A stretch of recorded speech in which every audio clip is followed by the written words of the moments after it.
Вот, дорогие подписчики, отдал 400 тысяч за эту работу, за кафельные работы. Вот, смотрите. Как это? Что здесь делать теперь? Вот смотри, швы не совпадают. Вот это, что мне делать теперь? Здесь должен 45 градус быть. Завтра это закроется замашка. Нормально будет, конечно. Ну ладно, здесь затиркой. Это затирка шпателем потом возьму. А здесь как ты будешь? Это ровно стоит у тебя.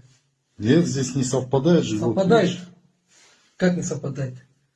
ну здесь вот, видишь. Это завтра здесь зеркало будет там.